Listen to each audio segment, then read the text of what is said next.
Please subscribe our channel and press the bell icon for latest videos. Hi, welcome to our YouTube channel Easy Way. I am Vakil. Today we will discuss जो paper आपका आया था ना BSF और CISF में जो 18 अक्टूबर को exam conduct किया था डिफेंस डिपार्टमेंट ने, यानी कि बीएसएफ और सीआईएसएफ के लिए उसके रिगार्डिंग जितने भी क्वेश्चन आए थे आज इस वीडियो में हम यानी कि 22 क्वेश्चंस क्या करेंगे, इनका हम अप्रोच देखेंगे कि कैसे इनका सॉल्यूशन या कैसे इनका आंसर कौन सा होना चाहिए, ठीक है, विदाउट सेइंग द आंसर की। और क्या होता है सर, जब भी आप ऐसे एग्जाम्स प्रिपेयर कर रहे हो ना जिसमें कौन सा यानी कि कोई भी डिफेंस का एग्जाम आप प्रिपेयर कर रहे हो तो आपके पास 5-6 यानी कि थोड़ी सी चीजें आपको याद होनी चाहिए। कौन कौन सा? आपका पहला जो है that is the president of India, ये आपको पता होना चाहिए, प्रेसिडेंट ऑफ इंडिया।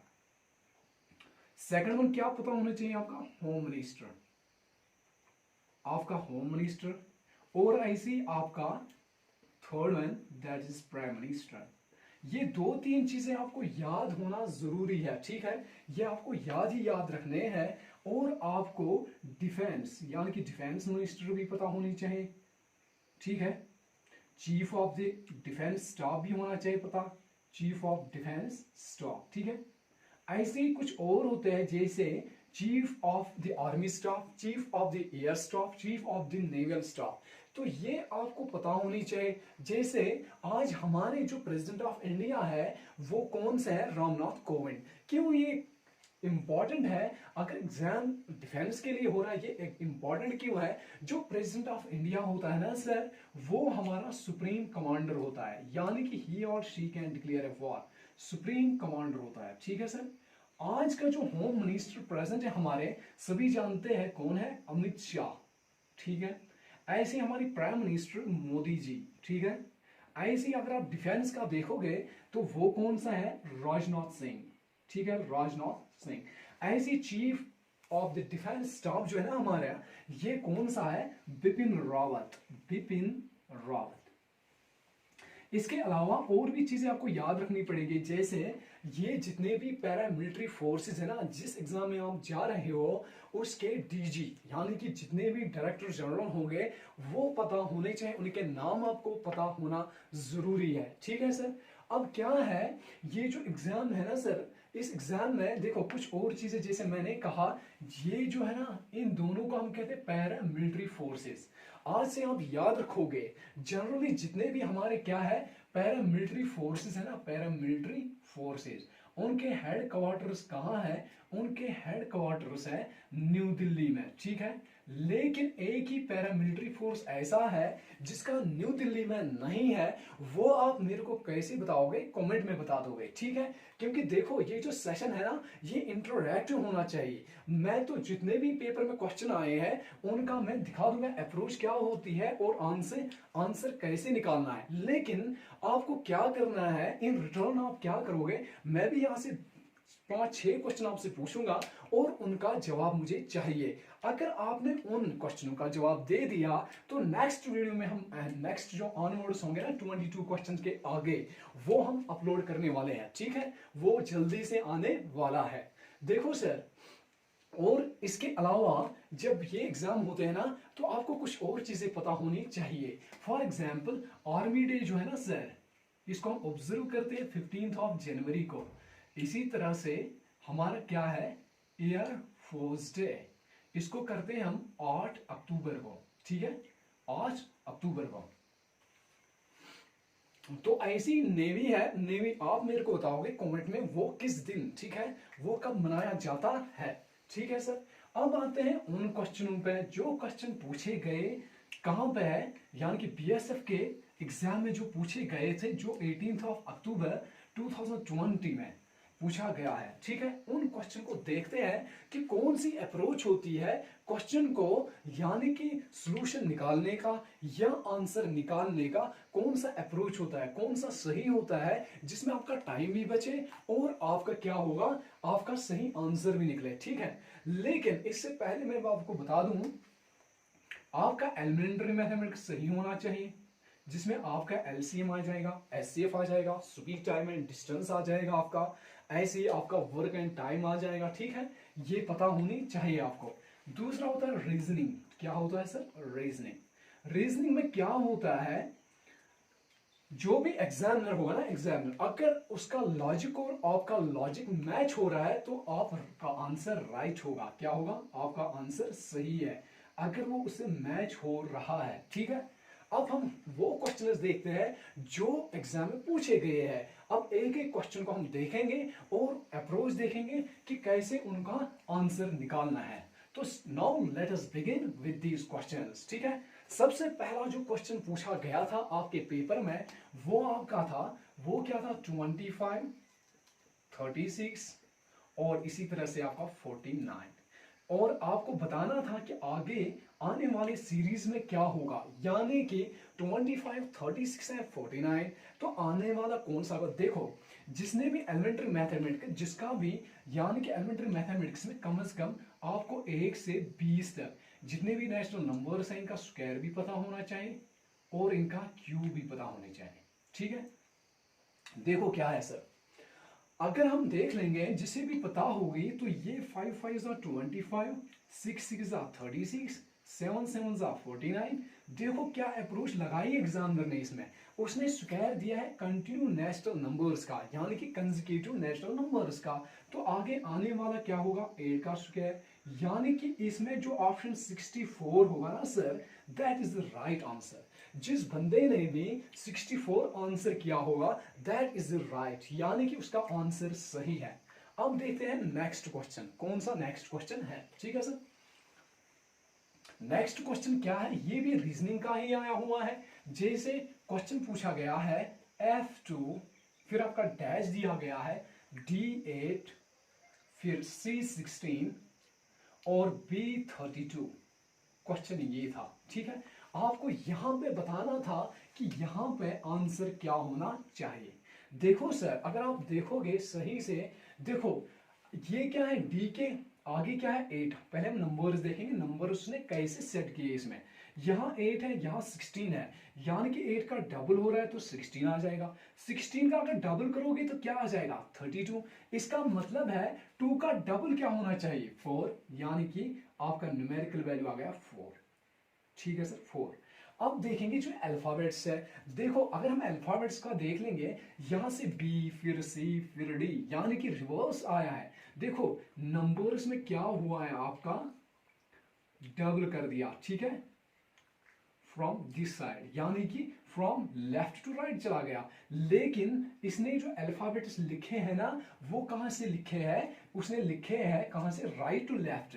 तो यहां पर जैसे B आया, B के बाद C आता है, C के बाद D आता है, D के बाद आपका E आ जाएगा। सो राइट आंसर आपका E4 होगा। ठीक है sir, E4 is the right answer, ये इसका सही आंसर है। ठीक है, अब आते हैं नेक्स्ट क्वेश्चन पे जो आपसे पूछा गया था। तो इसका राइट आंसर होगा E4।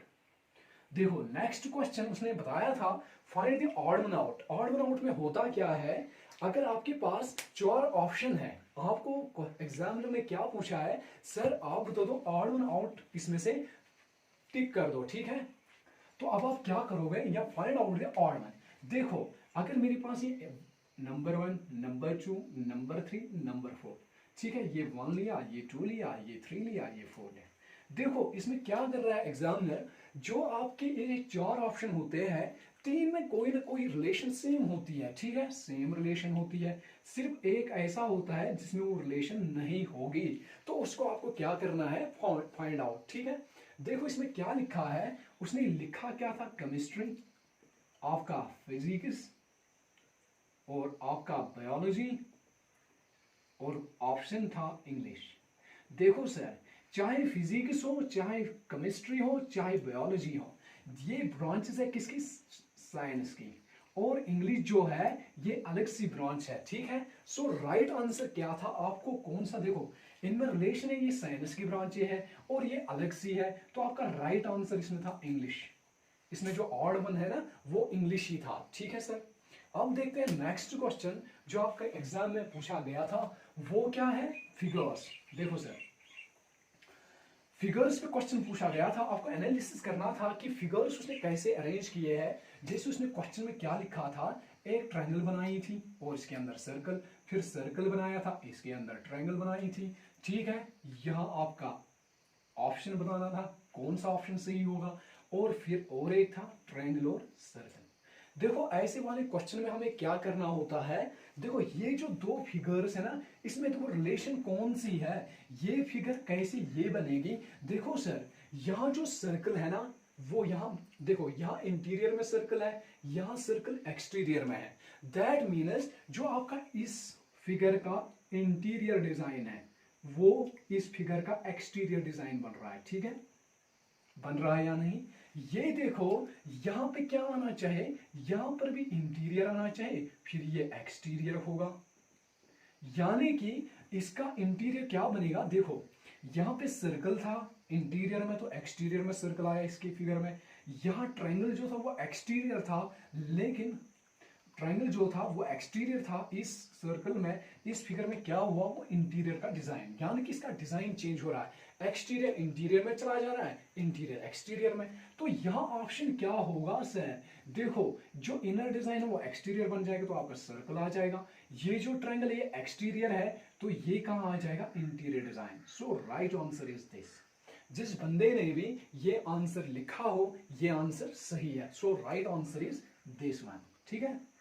अब नेक्स्ट क्वेश्चन देखते हैं कि क्वेश्चन क्या पूछा गया था। अब आपको क्वेश्चन फिगर का दिया था, लेकिन फिगर्स में आपको क्या करना था, ऑड वन आउट। तो ऑड वन आउट में हमने क्या बता दिया, तीन ऑप्शन में आपका सिमिलरिटी होगी, ठीक है, सिमिलरिटी होगी कोई ना कोई, और फोर्थ ऑप्शन यानी कि एक ऑप्शन उनमें ऐसा होगा जिसमें वो सिमिलरिटी नहीं हुई थी। जैसे इसने एक रेक्टेंगल लिया, यहाँ सर्कल, एक यहाँ से रेक्टेंगल लिया था, इस पे ट्रायंगल लिया था, यहां से एक रेक्टेंगुलर और इस पे सर्कल लिया था, यहां पे एक सर्कल था, इसके ऊपर एक सर्कल, ठीक है। देखो क्या है, अगर हम अपर साइड यानी कि इन फिगर्स को देखेंगे, देखो यहां सर्कल, यहां ट्रायंगल, यहां सर्कल, यहां सर्कल, इसका मतलब ये हम क्राइटेरिया नहीं ले सकते हैं, इसमें ये सिमिलरिटी तो है ही नहीं भाई, ठीक है। अब देखते हैं इसका बेस, देखो इसका रेक्टेंगुलर, इसका रेक्टेंगुलर, इसका रेक्टेंगुलर, और इसका क्या है, इसका सर्कल है, ठीक है। देखो क्या हुआ इस क्वेश्चन में, देखो एग्जामिनर ने क्या पूछा आपसे, जो भी आपका बेस है, ठीक है, जो भी बेस में कोई ज्योमेट्रिकल शेप है, उसके ऊपर उसने कोई ना कोई शेप रखी है। तो आपका इसमें क्या है, जो रेक्टेंगुलर है ये बेस है, क्या है सर, बेस, इसके ऊपर क्या रखा है, ज्योमेट्रिकल शेप्स रखी है, ठीक है सर। देखो यहां बेस रेक्टेंगुलर है, यहां बेस रेक्टेंगुलर है, यहां बेस रेक्टेंगुलर है, और यहां बेस सर्कल है। So this is odd one, right answer आपका ये था, ठीक है, दिस इज ऑड वन। क्या हुआ है, इस क्वेश्चन में पूछा क्या गया था, कोई ना कोई बेस है, और बेस क्या रखा है, रेक्टेंगुलर, रेक्टेंगुलर पर एक शेप रखी है, कोई भी ज्योमेट्रिकल शेप, जैसे सर्कल है, ट्रायंगल है, सर्कल है, लेकिन इसका बेस ही चेंज है, इसका सर्कल है, सर्कल के ऊपर सर्कल है। तो so this is the right answer, आपका ऑड वन आउट यही था, ठीक है सर। अब करते हैं नेक्स्ट क्वेश्चन, जो नेक्स्ट क्वेश्चन आपका पूछा गया था, फिगर से रिलेटेड है ये भी। देखो क्या किया गया था, मान लो कि आपके पास एक स्क्वायर दिया था ऐसे, ठीक है, या आपके पास कोई पैरेललोग्राम दिया था, इसमें इसने हैचिंग की थी, क्या की थी सर, हैचिंग, और आगे जो है ना, आगे यही ऐसे ऐसे, इसमें क्या हुआ है, इसमें इसने एक वर्टिकल लाइन और एक हॉरिजॉन्टल लाइन, ठीक है। अब यहां देखो सर, और एक सर्कल लिया था, इसकी हैचिंग की थी, और यहां पे आपको बताना था कि आने वाली फिगर कौन सी होगी। देखो क्या हुआ है, इस फिगर में हुआ क्या है, जो ये फिगर है यहां हैचिंग है इसकी, और दूसरी फिगर में क्या हुआ है, देखो इस वाले में क्या हुआ, सेम फिगर है, लेकिन इसमें एक हॉरिजॉन्टल है, एक वर्टिकल है, ठीक है। अब जो स्क्वायर आ जाएगा, इसमें भी क्या है, हैचिंग है सर, ठीक है, और इसी स्क्वायर में एक तो हॉरिजॉन्टल होना चाहिए, एक तो वर्टिकल, तो पैटर्न कंप्लीट हो जाएगा, यानी कि आने वाला आंसर आपका ये था, यानी कि आने वाली फिगर जो है वो ये है। सो राइट आंसर आपका दिस ऑप्शन, ये आपका सही था, यानी कि सर्कल में एक आपका क्या था, वर्टिकल लाइन होनी चाहिए, एक हॉरिजॉन्टल, ठीक है सर। अब आते हैं नेक्स्ट क्वेश्चन पे। क्वेश्चन में पूछा क्या गया था, आपके पास एक फिगर दी गई थी, जो ये फिगर दी गई थी ना, आपके पास एक फिगर दी गई थी, इस फिगर में उसने कुछ लाइंस ड्रॉ की थी, जैसे इसने यहां से एक लाइन ड्रॉ की थी, फिर यहां से एक लाइन ड्रॉ की थी, ठीक है, फिर यहां से ड्राइंग ड्रॉ की थी, यहां से एक लाइन और ये लाइन। क्वेश्चन में पूछा क्या गया था, क्वेश्चन में पूछा क्या गया था, इस फिगर में कितने ट्रायंगल्स है। देखो सर कितने हैं, देख लो, गिन लो। ये आपका पहला देखिए, देखो ये वाला और ये वाला और ये वाला हो गया फर्स्ट वन। ये कितना हो गया सेकंड वन, कितने साइड है, एक दो तीन, ऐसे दो। ये हो गया तीसरा यहाँ पे, ठीक है, 3 ट्रायंगल्स। ये हो गया 4 ट्रायंगल्स, ठीक है। ये हो गया आपका 5 ट्रायंगल्स और ये हो गया 6। यानी कि 6 तो इंटीरियर एंगल्स है इसके, इंटीरियर ट्रायंगल्स है, ठीक है। कितने एंगल, कितने ट्रायंगल्स है इसमें, 1 2 3 4 5 6, 6 आ गए। अब देखो कौन कौन सी ट्रायंगल है। सर देखो ये वाली ट्रायंगल, देखो ये साइड ऐसे मान लो, ये वाला साइड, ये वाला और ये वाला, जिसमें आपके ये भी आता है, ये भी आता है। यानी कि अगर हम ये बड़ी ट्रायंगल लेंगे ना, इसमें कितने ट्रायंगल्स आते हैं, इनर 3 ट्रायंगल्स, यानी कि यहाँ 6, ये कितने हो गए 7।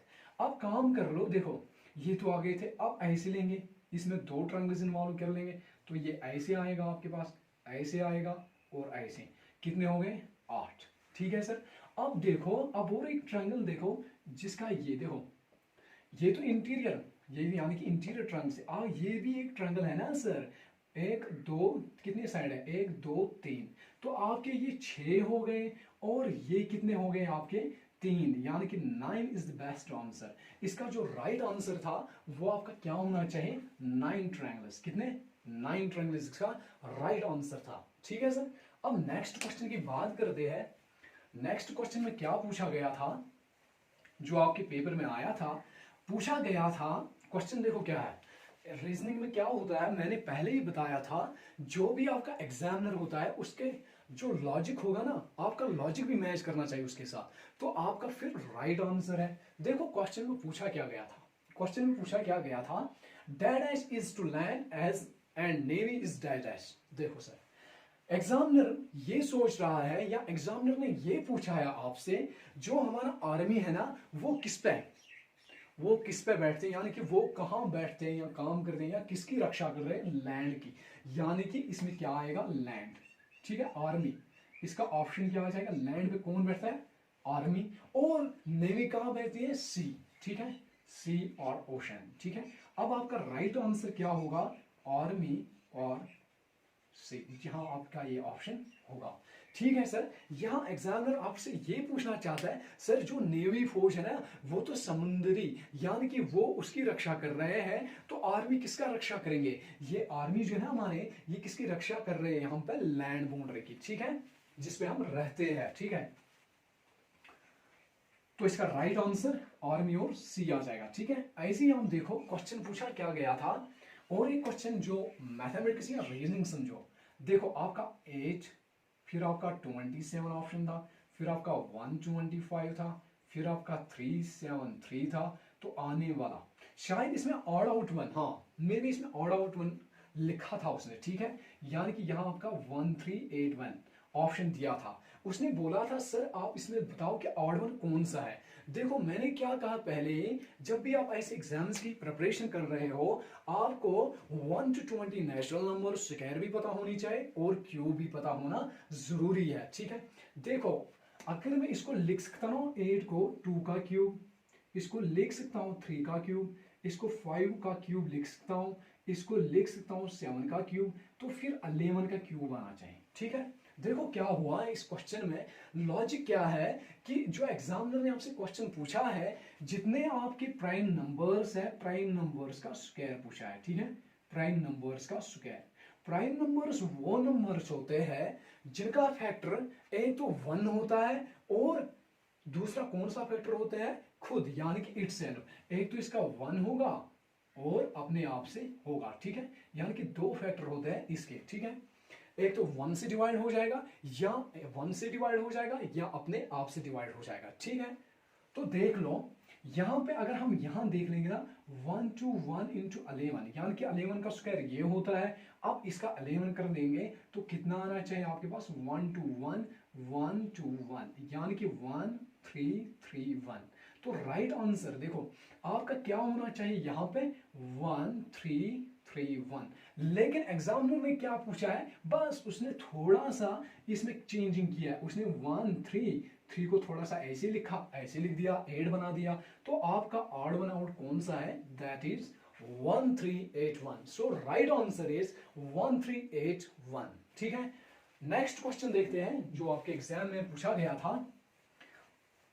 क्या पूछा गया था देखो, और एक है, तो क्वेश्चन देखो क्या है, 49 फिर इसके बाद 7 लिखा है, फिर इसके बाद 100। ठीक है, देखो क्या है, आपको ये बताना था, फिल करना थी, ये जो है ना यहाँ पे आपको बताना था कि यहाँ पे कौन सा आएगा, कौन सा नंबर आ जाएगा। आपके पास ऑप्शन भी दिए थे, जिन ऑप्शन में एक 10 भी था आपके पास। देखो एग्जामिनर का कहना है, एग्जामिनर ने क्या पूछा है आपसे, कहा सर ये जो 49 है ये 7 का स्क्वायर है, तो 100 किसका स्क्वायर है, 10 का, 10 10 सा 100, दिस इज राइट आंसर। ठीक है, ये तो आपका राइट आंसर हुआ। लेकिन अगर उसने देखो ऐसे क्वेश्चन लिखा था 49, ठीक है, फिर ऐसे लिखा था 7, फिर ऐसे और ऐसे डॉट 4 डाले थे, फिर लिखा था ऐसे, फिर 2 डॉट, फिर 100, तो इसका आंसर ही चेंज हो जाता। अगर आपके आंसर में 10 नहीं होता और क्वेश्चन को ऐसे उसने डाला था, एग्जाम में ऐसे क्वेश्चन पूछा था, तो अब आप क्या करोगे, क्या यहाँ लॉजिक ऐसे लगाओगे आप, नहीं, ये जो लॉजिक है ना इसकी कहानी ही बदल जाएगी क्वेश्चन की। तो आपको देखना पड़ेगा रेशियो एंड प्रोपोर्शंस। जिसने भी रेशियो और प्रोपोर्शंस कभी पढ़ा होगा, ठीक है, वो इस क्वेश्चन का आंसर दे सकता है। And those students who are really serious for preparing, या who are preparing for class 4th examination, उम्मीद है वो इस क्वेश्चन को आंसर देंगे। ठीक है, वो इस क्वेश्चन का आंसर निकाल सकते हैं जिन्होंने भी रेशियो और प्रोपोर्शंस क्या पढ़ा होगा। ठीक है सर, लेकिन जो आपके बीएसएफ के एग्जाम में आया था क्वेश्चन, वहां का राइट आंसर था 10। ठीक है, ये मैंने उनसे पूछ लिया। अगर देखो, अगर यहाँ 2 डॉट और होते, यानी कि 4 होते, यहाँ 2, यहाँ 2, क्वेश्चन की कहानी बदल जाती अगर 10 आंसर भी नहीं था इसमें। ठीक है, तो आप रेशियो और प्रोपोर्शन के हिसाब से इसका आंसर निकाल सकते थे। ठीक है, अब नेक्स्ट क्वेश्चन देखते हैं जो आपके एग्जाम में पूछा गया था। तो आपके एग्जाम में पूछा गया था कि फर्स्ट क्रिकेटर यानी कि आईपीएल में किसने खेला जो जे.एंड.के जम्मू कश्मीर से है, तो वो हमारे कौन है, परवेज गुलाम रसूल। वो कहां से है, बीज बिहारा से। ठीक है, आज जो रिसेंटली खेल रहा है ना, उसका नाम क्या है, अब्दुल समद। ठीक है, और ये भी शायद ऑप्शन में पूछा गया था, लेकिन आपका राइट आंसर था परवेज गुलाम रसूल। ठीक है, राइट आंसर यही था आपका। और एक क्वेश्चन पूछा गया था, नेक्स्ट क्वेश्चन की हम बात कर रहे हैं जो आपके एग्जाम में पूछा गया था। आपसे पूछा गया था जो बाउंड्री है ना सर, इंडिया और पाकिस्तान के बीच में कौन सी बाउंड्री है, इंडिया एंड पाकिस्तान, इसमें कौन सी बाउंड्री है, इसके बीच में शायद, हाँ यही पूछा था, इंडिया और पाकिस्तान में के बीच में जो इंटरनेशनल बाउंड्री है उसका नाम बताना है। लेकिन इसमें 4 ऑप्शन आपको मिले थे। एक ऑप्शन आपका मिला था मैकमोहन लाइन, जो इंडिया और किसके बीच में है, चाइना के बीच में। और एक दुरंत था, दुरंत जो है वो पाकिस्तान और अफगानिस्तान के बीच में है।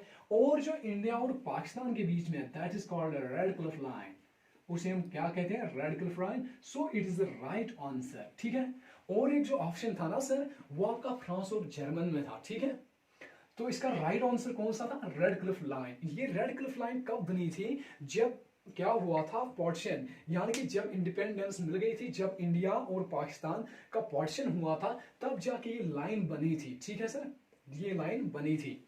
अब आते हैं नेक्स्ट क्वेश्चन में। नेक्स्ट क्वेश्चन है आपका इंडस वाटर ट्रीटी, यानी कि जो इंडस वाटर ट्रीटी है ना सर, ये किस किस के बीच में हुई है। देखो सर, इंडस वाटर ट्रीटी ये किस किस के बीच में हुई है, ये जो है ये इंडिया और पाकिस्तान के बीच में हुई है। ठीक है सर, एक तो आपको ये पता होना जरूरी है, जब भी आप इंडस वाटर ट्रीटी का क्वेश्चन देखोगे किसी जगह, तो 5-6 चीजें आपको अहम याद होनी चाहिए। पहली बात, ये किस किस कंट्री के बीच में हुआ, इंडिया और पाकिस्तान में। और ये फैसला किसने किया इंडस वाटर ट्रीटी में का? ये किया वर्ल्ड बैंक। किसने? वर्ल्ड बैंक ने। और इस वर्ल्ड बैंक का ओल्ड नेम क्या था? इसका नाम था international bank for reconstruction and development. ठीक है, ओल्ड नेम, ये भी आप याद रखोगे इसके बारे में। और उस टाइम, जिस टाइम इंडस वाटर ट्रीटमेंट हुई है इंडिया और पाकिस्तान के बीच में, उस वक्त जो हमारे प्रेसिडेंट थे ना, वो प्रेसिडेंट कौन थे वर्ल्ड बैंक के? E.R. ब्लैक। कौन से थे? E.R. ब्लैक।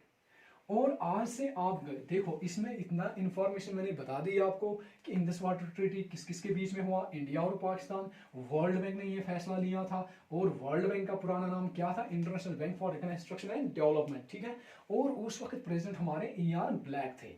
ठीक है, सो आपका जो एग्जाम में क्वेश्चन पूछा गया था, so right answer is India and Pakistan. इसमें क्या हुआ, जो पाकिस्तान है ये 80% यूजेज कर सकता है रिवर्स का। ठीक है, और ये जो इंडिया है ये ओनली 20%। यानी कि इंडिया को कौन सा कंट्रोल मिला? ईस्टर्न रिवर्स का, इसमें मिल गया इंडस वाटर ट्रीटमेंट में। और जो पाकिस्तान है इसमें कौन सा मिल गया? इसको किसका मिल गया? वेस्टर्न रिवर्स का। ठीक है सर, ये इंडस वाटर ट्रीटी जो है, ये इसके मेन इंपॉर्टेंट पॉइंट्स है। ये पता होना जरूरी है, क्योंकि जो आने वाले एग्जाम है क्लास 4 के, उनके लिए बेनिफिशियल है। हो सकता है कि एग्जाम की ट्रेंड चेंज थोड़ी सी कर दी, उसने थोड़ा सा पैटर्न चेंज कर दिया। उसने कहा सर उस वक्त प्रेसिडेंट कौन सा था, या फैसला किसने किया, या जो रिवर्स है पाकिस्तान किस रिवर को कंट्रोल कर रहा है, और इंडिया कौन से रिवर्स का कंट्रोल कर रहा है, किन पे कंट्रोल कर रहा है। तो सो राइट आंसर इस क्वेश्चन का था Indus water treaty, India and Pakistan. अब आते हैं नेक्स्ट क्वेश्चन में। नेक्स्ट क्वेश्चन क्या है? बिगेस्ट प्लेनेट पूछा गया था, तो ये सबको पता होगी, ये हमारे कौन से हैं? जुपिटर। ठीक है, जो सैटर्न है ना वो सेकंड बिगेस्ट है, ये आपको याद रखना है, सेकंड बिगेस्ट है। तो जो राइट आंसर था वो आपका क्या था? जुपिटर। ठीक है, अब नेक्स्ट क्वेश्चन पे आते हैं जो आपके एग्जाम में पूछा गया था, दैट इज द होम, क्या लिखा था? First home minister of India. देखो sir, first home minister of India में आपके ऑप्शन में पटेल भी थे, जेल सिंह भी थे, अटल बिहारी वाजपेयी भी थे। ठीक है, अटल बिहारी वाजपेयी। ठीक है, क्या हुआ देखो, आपसे क्या पूछा गया था? First home minister of India. तो आंसर इसका क्या था? देखो, ये जो अटल बिहारी वाजपेयी है ना, ये प्राइम मिनिस्टर थे इंडिया के, 3 बार बने अभी तक। ठीक है, 3 बार बने थे ये, लेकिन ये प्राइम मिनिस्टर थे। ये जो सिंह है ना, ये हमारे 7th प्रेसिडेंट थे। क्या थे? 7th president. और अगर हो सकता है इसी क्वेश्चन को वो कैसे बना सकता था कि आप बताओ कि फर्स्ट सिख प्रेसिडेंट कौन थे? वो भी हमारे यही थे, फर्स्ट सिख प्रेसिडेंट भी यही थे, या 7th प्रेसिडेंट ऑफ इंडिया कौन से थे? तो यही आंसर आपका सही था।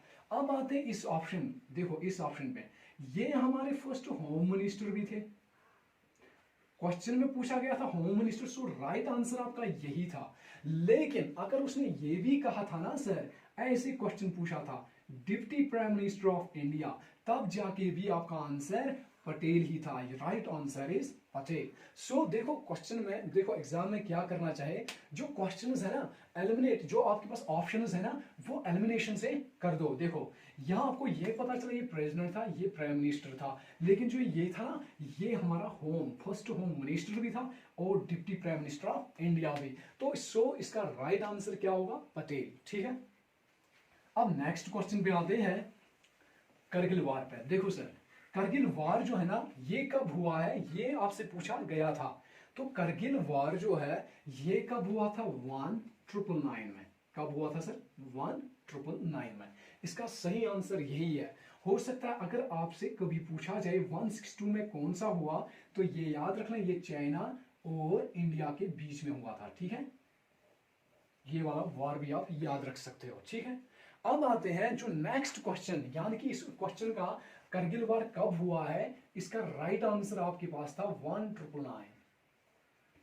अब नेक्स्ट क्वेश्चन को देखते हैं जो आपके एग्जाम में पूछा गया है वो कौन सा? देखो वो पूछा गया था लास्ट महाराजा या लास्ट रूलर या last Maharaja of J and के स्टेट। तो आपके पास ऑप्शन में गुलाब सिंह था, रणबीर सिंह, प्रताप सिंह और कौन से थे, हरि सिंह। ठीक है सर, ये 4 ऑप्शन दिए गए थे। देखो जो गुलाब सिंह है ना, ये हमारे फर्स्ट महाराजा थे और इसने डोगरा डायनास्टी, यानी कि जो डोगरा है ना, डोगरा डायनास्टी या डोगरा रूलर फर्स्ट थे यही। ठीक है, डोगरा डायनास्टी का फर्स्ट रूलर कौन था, गुलाब सिंह। गुलाब सिंह के बाद रणबीर सिंह आए, रणबीर सिंह के बाद प्रताप सिंह आए, फिर हरि सिंह आए। यही आपसे पूछा गया था कि लास्ट रूलर ऑफ महाराजा, यानी कि लास्ट महाराजा जो जे.एंड.के का था वो कौन सा था, हरि सिंह। और इसका टाइम पीरियड क्या था, 1925 से 1947 तक। यहां पर एक क्वेश्चन मेरी तरफ से आपके लिए है, जिसका आंसर आप बताओगे कमेंट में, क्या है, स्टेट सब्जेक्ट लॉ जो है ना वो किस महाराजा ने पास किया था, और डेट भी बताओगे। ठीक है सर, डेट भी बताओगे। तो नेक्स्ट क्वेश्चन पे आते हैं। सो दिस राइट आंसर इसका हरि सिंह था। क्या था, हरि सिंह। अब नेक्स्ट क्वेश्चन पे आते हैं। देखो मैंने क्या कहा था, पहले ही मैंने कहा था कि अब एग्जाम की ट्रेंड थोड़ी सी चेंज हो रही है। जैसे आपने सुना होगा, आज से पहले जितने भी एग्जाम हुए होंगे ना, उसमें कैसे क्वेश्चन आते थे कि वर्ल्ड का हाईएस्ट माउंटेन पीक कौन सा है, तो आप लिखते थे माउंट एवरेस्ट। लेकिन अब एग्जामिनर ने थोड़ा सा, यानी कि थोड़ी सी चेंज कर दी। उसने आज एग्जाम में क्या पूछा था, जो माउंट एवरेस्ट है ये कहां पे है। ठीक है सर, किस कंट्री में है। So right answer is Nepal. So right answer इसका नेपाल ही था। ठीक है सर, अब आते हैं अगले क्वेश्चन में। जो उसने क्वेश्चन पूछा था, उसने क्वेश्चन क्या पूछा था, एग्जाम में क्या क्वेश्चन पूछा गया था कि सर अगर हम ऊपर से आएंगे, यानी कि टॉप से आएंगे, यानी कि टॉप से यहां से, तो एक बंदे की रैंक 7th है। लेकिन अगर हम बॉटम से जाएंगे तो इसकी रैंक कितनी है, 26। यानी कि यहां से आएंगे तो 7th रैंक है, यहां से जाएंगे तो 26 है। देखो यार सिंपल सी बात क्या है, अगर ये देखो बॉटम के नीचे ये 26 नंबर आएगा। ठीक है, तो बॉटम के नीचे कितने बंदे होंगे, 25। तो ऊपर कितने आए, 7।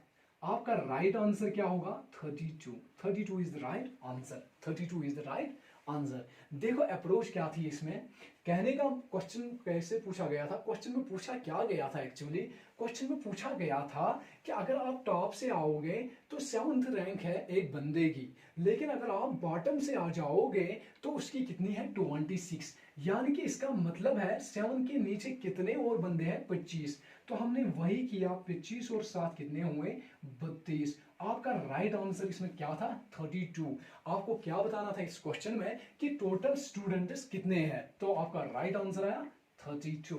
ठीक है सर, अब नेक्स्ट क्वेश्चन देखते हैं। नेक्स्ट क्वेश्चन क्या पूछा गया था कि एक ट्री है हमारे पास, क्या है, एक ट्री है, इसकी हाइट जो है 64 यूनिट्स है, और बताया गया था कि साल में इसकी जो हाइट है ना वो कितना इंक्रीज हो रहा है, कितना इंक्रीज हो रहा है, 1/8 ऑफ 64। यानी कि 64 का 1/8। तो एक साल में कितनी इसकी इंक्रीज होगी, इसकी हाइट, 1/8 इंटू 64, 8 1 जा 8 8 जा 64। यानी कि एक साल में तो ये 8 यूनिट्स इसकी ग्रोथ इंक्रीज होगी। तो 2 साल में कितनी होगी, 8 8 कितने होंगे, 16। तो 64 प्लस 16 ये आ जाएगा आपका 80। लेकिन आपके ऑप्शन में 80 किसी जगह नहीं था, हो सकता है वहां मिसप्रिंट हो, या कोई एरर की वजह से जो उसने 81 लिखा था, that is right answer. Right answer क्या है इसका, हो सकता है उसके ऑप्शन में जहां उसे एंटर करना था 0 वहां 1 हो गया। अरे यार वो भी क्या है, वो भी तो ह्यूमन है ना सर, वो भी तो इंसान ही है जिसने पेपर प्रिंट किया होगा या जिसने पेपर बनाया होगा। हो सकता है ह्यूमन एरर हो सकता है मशीन एरर हो, जो भी होगा, या इंस्ट्रूमेंट एरर जिसे हम कहते हैं।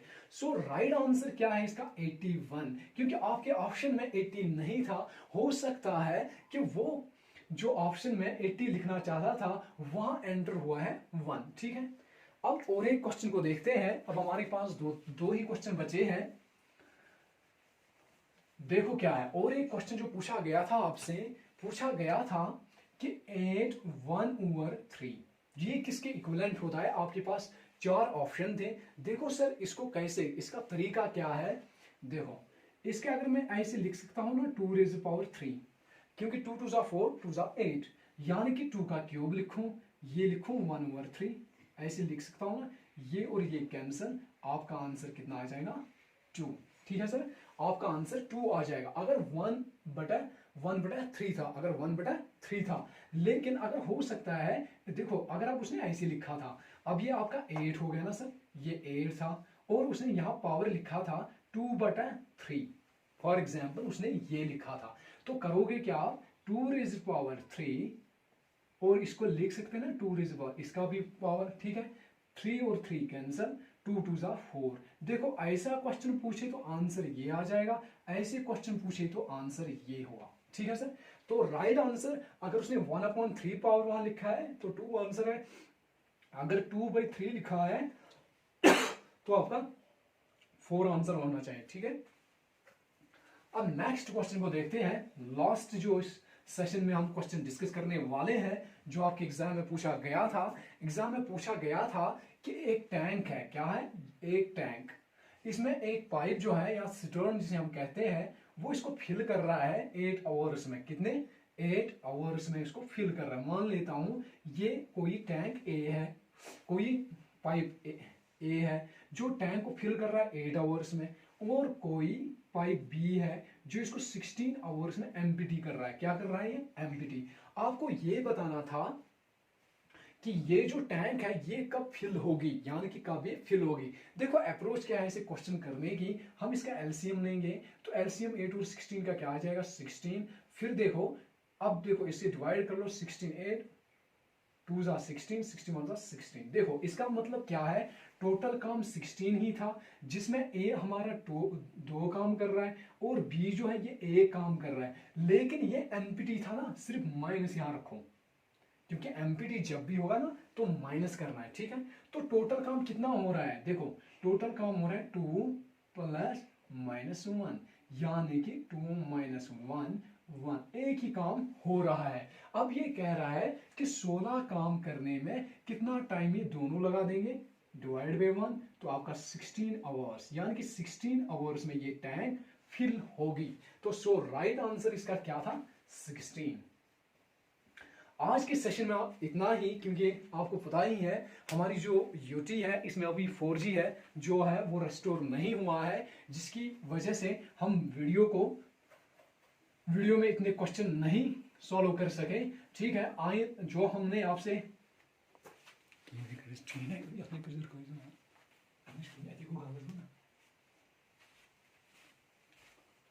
तो आज जितने भी क्वेश्चन हमने किए 22 क्वेश्चन, इसमें क्या हुए, हमने 22 क्वेश्चंस का अप्रोच दिखा दिया कि आंसर कैसे निकालना था और कैसे आपका सही आंसर आता। ठीक है, और हमने कुछ ऑप्शन भी डिस्कशन किए कि कुछ ऑप्शंस ऐसे भी होते हैं जिनमें हमें क्या करना पड़ता है, एलिमिनेशन करना पड़ता है, एलिमिनेशन मेथड से।